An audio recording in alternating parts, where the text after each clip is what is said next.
안녕하세요. 배종민입니다. 저번 시간에 선지서 전반을 우리가 살펴봤죠. 이제 이번 시간에는 선지서 후반을 살펴볼 차례입니다.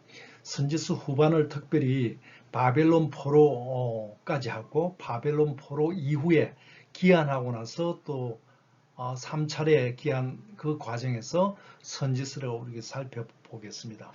그리고 난 다음에 다음 시간에는 우리 구약에서 다루지 않았던 많은 성경책이 있는데 그 성경책을 다른 책들하고 연결해 보면서 나머지 구약 부분을 살펴보도록 하겠습니다. 예, 저번 시간에 말씀드렸지만 왕과 선지서 전체를 보면서 우리가 요나서부터 시작해서 아모스, 호세아, 그 다음에 오바다, 요엘을 살펴봤습니다. 물론 전체를 우리가 이야기하는 것은 엘리야하고 엘리사 부분의 이야기를 했죠. 자, 근데 이번 시간에는 주로 어떻게 하느냐 하면은, 예, 아시리아, 아시리아가 북이스라엘 멸망시키고 난 이후에 이제 사건들을 중심으로 해서, 궁중의 중심으로 이사야가 있고, 그 다음에 평민 중심으로 미가스가 있고, 그 다음에 예레미야가 포로 직전까지 여러 사건을 오랫동안 경험을 합니다. 그리고 또 두 번째 다니엘이 1차 포로로 잡혀가는 이제 가서 나중에 쓴 내용들, 그 다음에 에스겔이 2차 포로로 잡혀가서 그때 쓴 내용들, 그 다음에 그 중간에 나훔과 스바냐와 하박국, 그리고 나서 나중에 돌아와서 학개, 스가랴, 말라기를 우리가 살펴보도록 그렇게 하겠습니다. 우리는 상세하게 들어가지 않고 전체 그림에서 주요 내용이 무엇인지를 살펴보는데 집중하도록 하겠습니다. 자, 글씨가 너무 작죠. 예, 근데 큰 그림을 한번 보시면은 이사야는 이스라엘이 멸망하는 것도 보고 또 남유다에 대한 멸망 예고도 하지만 이사야는 66장을 했지만 1장에서 39장까지 9장까지는 심판에 대한 이야기가 있고 40장부터 6장에 대해서는 구원에 대한 이야기가 있습니다. 근데 이사야는 특별히 이제 북이스라엘 멸망도 이야기를 하고 유다의 그 멸망까지도 다 이야기를 합니다. 그 다음에 이 예레미야는 굉장히 오랫동안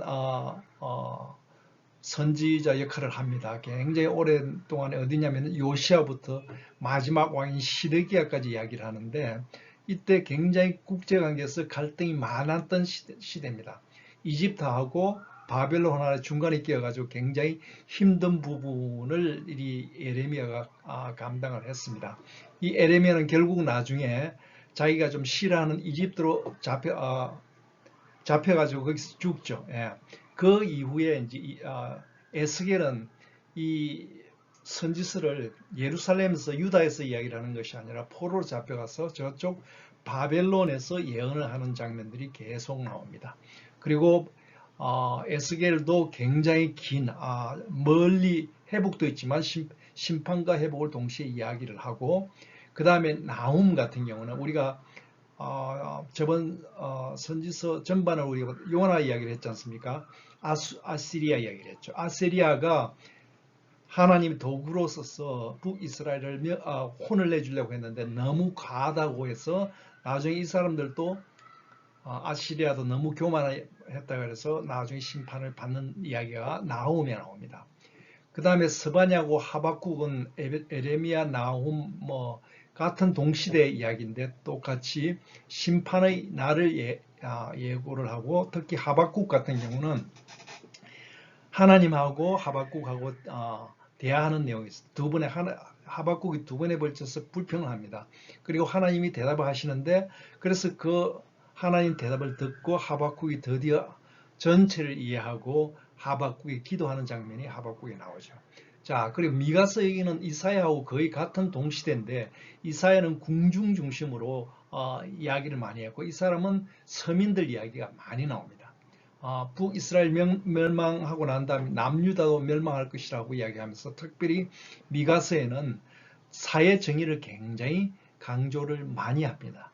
그 다음에 다니엘은 여러분들 잘 아시겠지만 1차 포로 때 바벨론 포로 때 잡혀가서 여러 가지 이야기를 하는데 전반부는 실제로 있었던 역사 부분, 후반부는 앞으로 일어날 예언 부분에 대해 이야기를 합니다. 특히 다니엘 같은 경우는 초림과 재림 전체를 아우러서 그렇게 예언을 하죠.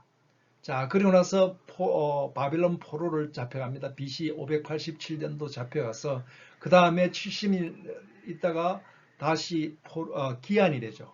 그때 쓴 게 학개, 스가랴, 말라기입니다. 학개, 스가랴는 성전 건축 중심으로 쓰고 말라기는 나중에 하나님한테 몇 번에 걸쳐서 질문하고 답을 듣는 이야기가 나오고 말라기 이후는 하나님이 말씀하시지 않습니다. 특별히 우리가 살펴볼 필요가 있는 것은 뭐냐면은 그동안은 전부 다 왕들이 이렇게 이스라엘 백성을 왕들이 이전에는 사사가 판관이 다스렸죠. 그 다음에 왕들이 다스렸죠. 그 다음에 선지자들이 왕을 대신해서 이야기를 하고 이제 포로 갔다 와서는 다시 누가 리더를 하느냐 하면 바로 제사장입니다.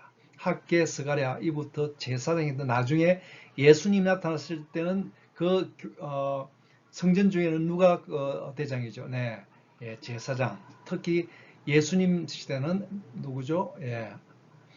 그 당시에 전직이 안낙서고 나중에 우리가 보면 신약 복음서에 보면 가랴바가 나오죠. 이제 제사장이 주도권을 잡아서 리드한다는 것을 볼 수가 있습니다.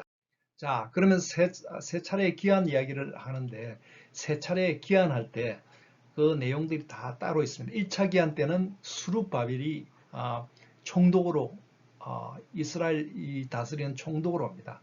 물론 총독으로 올 때는 우리가 에스더가 왕비니까 이 스룹바벨은 다윗의 왕조입니다. 하는데 좀 힘을 쓰지 않았나 이렇게 추론을 할 수 있죠. 스룹바벨에 와서 성전 건설을 하는데 그 내용이 학개하고 스가랴에 나와 있죠.